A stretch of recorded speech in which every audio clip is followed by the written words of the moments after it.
আল্লাহ তাআলা দিনের বেলায় হাত বাড়িয়ে রাখেন, বান্দা রাতের গভীরে পাপ করেছো, কেউ দেখিনি, আমি দেখেছি, এই আমি হাতটা বাড়িয়ে রেখেছি, তুমি আমার কাছে তওবা করো, মাপ চেয়ে নাও, আমি তোমার সব গুনাহ মাফ করে দেব। হাজরিন, তাহলে আল্লাহ তাআলাকে খুশি করা সহজ না কঠিন? সহজ। আরো দেখেন, দুনিয়ার মানুষ সন্দেহ করে, ঠিক না বেঠিক? বউ, স্বামী, বাবা, মা, ভাই, বোন, দলের নেতা, বন্ধু বান্ধবী, সবাই সন্দেহ করে, ঠিক না? সন্দেহের কারণেই সম্পর্ক নষ্ট হয়, ঠিক না বেঠিক? যে নেতার এতকাল খাটলেন, হঠাৎ নেতার কানে গেছে, আপনি বিরোধী নেতার কাছে গেছেন, কাট করে দিল, ঠিক না বেঠিক? হাজরিন, আল্লাহ তাআলা বান্দাকে সন্দেহ করে না, ঠিক না? কারণ আল্লাহ তো বান্দার সব জানেন, আল্লাহ বান্দার মনের কথা জানেন, আল্লাহ শুধু মনটা দেখতে চান। ইন্নাল্লাহ লা ইয়ানজুরু ইলা সুওয়ারিকুম ওয়া আমওয়ালিকুম ওয়ালাকিন্নাহু ইয়ানজুরু ইলা কুলুবিকুম ওয়া আমালিকুম। আল্লাহ তোমাদের দেহও দেখেন না, আকৃতিও দেখেন না, টাকা পয়সাও দেখেন না, আল্লাহ শুধু দেখেন তোমার মন আর তোমার কর্ম। কথা বুঝতে পেরেছেন? খুব ভালো করে বোঝেন ভাইরা। পরীক্ষার হলে গিয়েছেন, ভালো পড়েছেন, সব প্রশ্নের উত্তর জানতেন, কিন্তু পরীক্ষার হলে যে মাথা ঘুরে পড়ে গেছেন, 3 ঘন্টা শেষ, 4 ঘন্টা শেষ, পরীক্ষা লিখতে পারেননি, পাশ করবেন? কিন্তু আল্লাহর কাছে আপনি পাশ করবেন। মসজিদে বেরিয়েছেন, জামাতে নামাজ পড়বেন, যাচ্ছেন, পথে একটু স্লো হয়ে গেছে, মসজিদে যেয়ে দেখেন জামাত শেষ হয়ে গেছে, আল্লাহ রাসূল সাল্লাল্লাহু আলাইহি ওয়াসাল্লাম বলছেন আপনি 16 আনা সওয়াব পাবেন। আল্লাহু আকবার। আল্লাহ আপনার মন দেখেছেন, আপনার কাজে যতই ভুল হয়েছে, আপনি পারেননি বাধ্যতামূলক, আল্লাহ তাআলা আপনাকে পূর্ণ সওয়াব দান করবেন।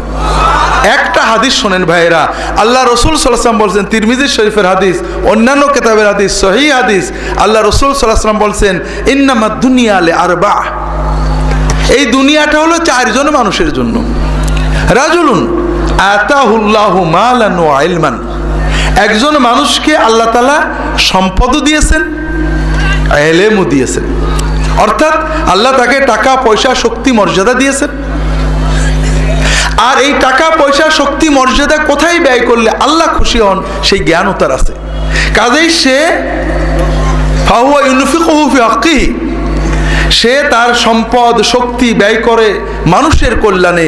যেখানে ব্যয় করলে আল্লাহ খুশি হন, হাসপাতাল বানায়, মাদ্রাসা বানায়, মসজিদ বানায়, এতিমদেরকে দেয়, গরিবদেরকে দেয়, দরিদ্র অসহায় মানুষের সেবায় দেয়, আত্মীয় স্বজনের জন্য ব্যয় করে।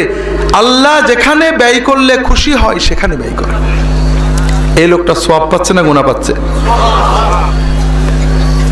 ওয়ারাজুলুন আতাহুল্লাহু ইলমান ওয়া লাম ইউতিহি মালান, আর একজন মানুষকে আল্লাহ জ্ঞান দিয়েছেন কিন্তু টাকা পয়সা সম্পদ দেননি।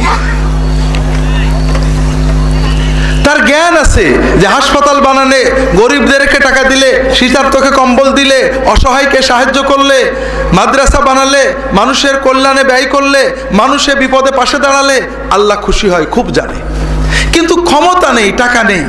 সে বলে আল্লাহ ওই ব্যক্তির মতো টাকা সম্পদ যদি আমি পাইতাম, আল্লাহ আমি মানুষের পাশে দাঁড়াতাম, আমার টাকা দিয়ে আমি হাসপাতাল বানিয়ে দিতাম, মাদ্রাসা বানিয়ে দিতাম, ওই গরিবদের পড়াশোনার ব্যবস্থা করতাম, অসহায়দের বৃত্তি দিয়ে দিতাম, আলেমদেরকে সহযোগিতা করতাম।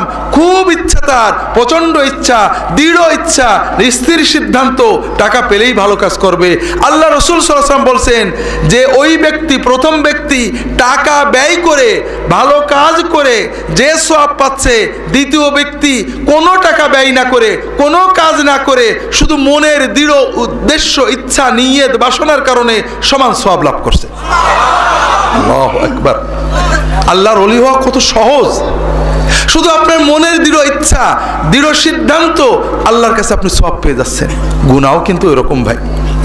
আল্লাহ রাসূল সাল্লাল্লাহু আলাইহি ওয়াসাল্লাম বলছেন, রাজুলুন আতাহুল্লাহু মালান ওয়া লাম ইউতিহি ইলমান, আরেকজনকে আল্লাহ সম্পদ দিয়েছেন, দুর্ভাগ্য সম্পদ কোথায় ব্যয় করলে আল্লাহ খুশি হন জানে না। ওয়া হুয়া ইয়াখবিতু ফি, তার টাকা, তার শক্তি, সম্পদ অন্যায় করে, জুলুম করে, অন্যায় বিচার করে, সিনেমা হল বানায়, যাত্রা নিয়ে আসে, সার্কাস নিয়ে আসে, যুবকদেরকে মদ খাওয়া শিখায়, মাদকতা শিখায়, দল ভারী করার চেষ্টা করে, মানুষের ভিতরে অশ্লীলতা বেহায়াপনা প্রসার করে, মানুষের কল্যাণে ব্যয় করে না। এ লোকের গুনাহ হচ্ছে না সওয়াব হচ্ছে? আর একজন রাজুলুন মা আতাহুল্লাহু লাম ইউতিল্লাহু মালান ওয়ালা ইলমান, টাকাও নেই, জ্ঞানও নেই, কিন্তু মনের দৃঢ় বাসনা আছে, যদি আমি এই লোকের মতো টাকা পেতাম, আমিও একটা সার্কাস আনতাম, যাত্রা আনতাম, সিনেমা হল বানাতাম, টিভির ডিশের ব্যবস্থা করতাম, যুবকদেরকে নিয়ে দল বানাতাম, পয়লা বৈশাখের মিছিল করাই দিতাম, সবাই আমাকে ভালো বলতো, বিরাট কিছু বলতো। মনের খুব বাসনা। আল্লাহ রসুল সাল্লাল্লাহু আলাইহি ওয়াসাল্লাম বলছেন ওয়া হুমা ফিল উজরি সাওয়া, ওই আকাম করে যত গুনাহ পাচ্ছে, শুধু আকামের দৃঢ় সিদ্ধান্ত করে এই চতুর্থ ব্যক্তি তেমনই গুনাহ অর্জন করছে।